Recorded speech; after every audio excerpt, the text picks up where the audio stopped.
नमस्कार, मैं शशांक शर्मा हूँ। CWC official flood updates channel में आपका स्वागत है।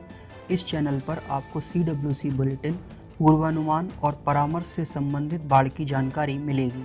कृपया बाढ़ बुलेटिन और पूर्वानुमान की मूलभूत शब्दावली समझने के लिए परिचयात्मक वीडियो देखें, साथ ही वेब लिंक भी उपलब्ध हैं। आज दोपहर तक केंद्रीय जल आयोग की रेड और ऑरेंज बुलेटिन रिपोर्ट के अनुसार देश में कोई भी हिस्सा रेड अलर्ट यानी अत्यधिक बाढ़ की स्थिति में नहीं है, जबकि बिहार, उत्तर प्रदेश, उत्तराखंड और पश्चिम बंगाल के अन्य क्षेत्रों में कई नदियां गंभीर बाढ़ की स्थिति में बह रही हैं। आगे बढ़ने से पहले बात करते हैं पिछले 24 घंटों में CWC और IMD नेटवर्क से प्राप्त दैनिक वर्षा आंकड़ों के अनुसार प्रमुख वर्षा वाले क्षेत्र इस प्रकार हैं: तेलंगाना के निचले और मध्य गोदावरी क्षेत्र, महाराष्ट्र का तटीय क्षेत्र और केरल का मध्य क्षेत्र। आइए अब इस समय की बाढ़ की स्थिति पर नज़र डालते हैं। शुरुआत करते हैं पश्चिम बंगाल से। पश्चिम बंगाल के मुर्शिदाबाद ज़िले में फरक्का, विश्वनाथपुर, पद्मा नदी और कूच बिहार जिले में तीस्ता नदी तथा रायडक वन नदी गंभीर बाढ़ की स्थिति में है। तटीय क्षेत्रों में प्रशासन ने अलर्ट जारी किया है। आइए अब बिहार पर नज़र डालते हैं। बिहार में गंगा नदी हाथीदह, भागलपुर, कहलगांव, आजमाबाद, इकचारी, सुल्तानगंज सहित कई स्थानों पर खतरे के निशान से ऊपर बह रही है। बूढ़ी गंडक, गंडक, कोसी, बागमती, परमान, पुनपुन, दरदा और फुलहर नदियां भी कई जिलों में गंभीर बाढ़ की स्थिति में हैं। हालांकि अधिकांश स्थानों पर जलस्तर स्थिर है, लेकिन कुछ क्षेत्रों में वृद्धि दर्ज की जा रही है। प्रशासन ने लोगों को सतर्क रहने की सलाह दी है। आइए अब उत्तर प्रदेश की बात करते हैं। उत्तर प्रदेश में गंगा नदी कछला ब्रिज, फतेहगढ़, अंकिन घाट और भितौरा पर खतरे के निशान से ऊपर है। घाघरा नदी एल्गिन ब्रिज, अयोध्या और तुर्ती पार पर रामगंगा नदी, डाबरी और शाहजहाँपुर में गंभीर बाढ़ की स्थिति में है। नदी किनारे के क्षेत्रों में अलर्ट जारी किया गया है और लोगों से सतर्क रहने की अपील की गई है। संक्षेप में कहें तो बिहार में सबसे अधिक स्थान गंभीर बाढ़ से प्रभावित है। गंगा नदी और उसकी सहायक नदियां कई राज्यों में मुख्य चिंता का विषय बनी हुई हैं। मानसून की सक्रियता के चलते नदियों के जलस्तर में निरंतर बदलाव आ रहा है और ऐसे में नागरिकों को सतर्क रहना आवश्यक है। आइए अब उत्तराखंड पर नज़र डालते हैं।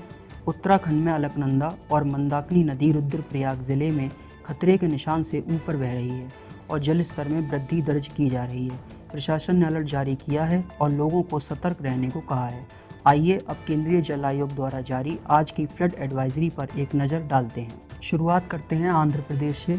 आंध्र प्रदेश में मध्य और ऊपरी गोदावरी में भारी प्रवाह के कारण आंध्र प्रदेश के निचले गोदावरी, इलूरू, अल्लूरी सीतारामराजू, इलूरू जिलों में भारी प्रवाह और सामान्य से अधिक से गंभीर बाढ़ की स्थिति अपेक्षित है। पोलावरम परियोजना में भारी प्रवाह आने की संभावना है। कृष्णा बेसिन की परियोजनाएं जैसे सुनकेसुला, श्रीशैलम, डॉक्टर KLRS पुलीचिंथला, प्रकाशम बैराज में भारी प्रवाह की संभावना है।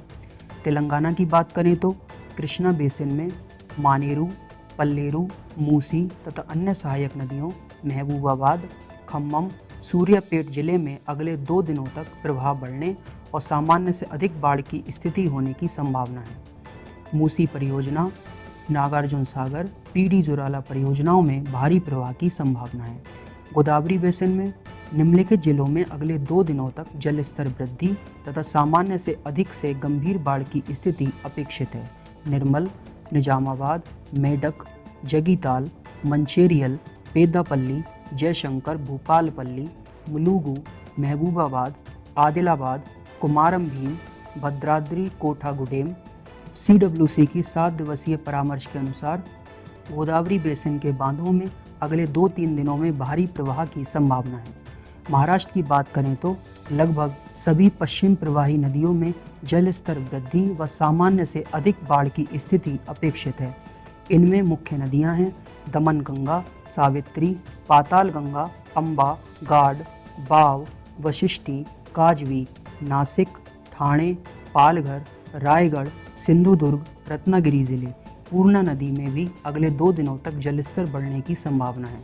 कृष्णा बेसिन में भीमा व ऊपरी कृष्णा की अन्य नदियां पुणे, सतारा, नासिक अगले 2 दिनों तक सामान्य से अधिक से गंभीर बाढ़ की स्थिति में बने रहने की संभावना है।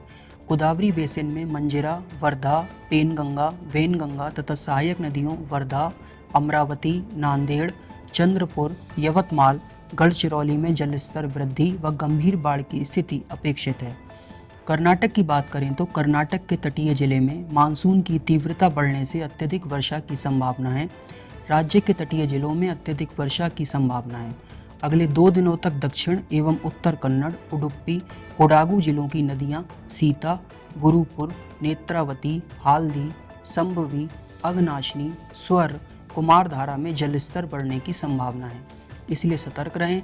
साथ ही अगले 2 दिनों तक चिकमंगलूर, शिमोगा जिलों की ऊपरी कृष्णा की सहायक नदियों तुंगा, भद्रा, कुमुदवती और अन्य छोटी नदियों में भी प्रभाव बढ़ने की संभावना है।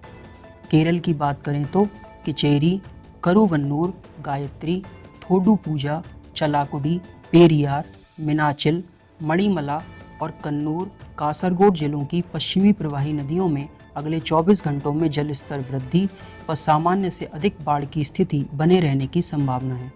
इडुक्की, इडमलियार बांधों में प्रवाह बढ़ने की संभावना है। गुजरात की बात करें तो दमनगंगा, तापी, अंबिका, पूर्णा नदियों में अगले 2 दिनों तक जलस्तर वृद्धि व सामान्य से अधिक से गंभीर बाढ़ की स्थिति अपेक्षित है। नई दिल्ली की बात करें तो यमुना नदी दिल्ली रेलवे पुल CWC स्थल पर चेतावनी स्तर से ऊपर बह रही है और इसके अगले 24 घंटों में धीमी गिरावट की संभावना है। उत्तर प्रदेश की बात करें तो गंगा बेसिन में उत्तराखंड से उत्पन्न बहाव के कारण कन्नौज, कानपुर नगर, फतेहपुर, कौशाम्बी, प्रयागराज जिलों में अगले 3 से 4 दिनों तक सामान्य से अधिक से गंभीर बाढ़ की स्थिति अपेक्षित है। अगले 3 से 4 दिनों में इसी तरह बाढ़ की स्थिति बने रहने की संभावना है। ये थी आज की बाढ़ की स्थिति की सूचना। जलस्तर और बाढ़ की पूर्वानुमान संबंधी नवीनतम जानकारी के लिए कृपया CWC की वेबसाइट पर जाएं। सूचित रहें, सुरक्षित रहें और हम आपको अगले बुलेटिन में मिलेंगे। तब तक के लिए धन्यवाद।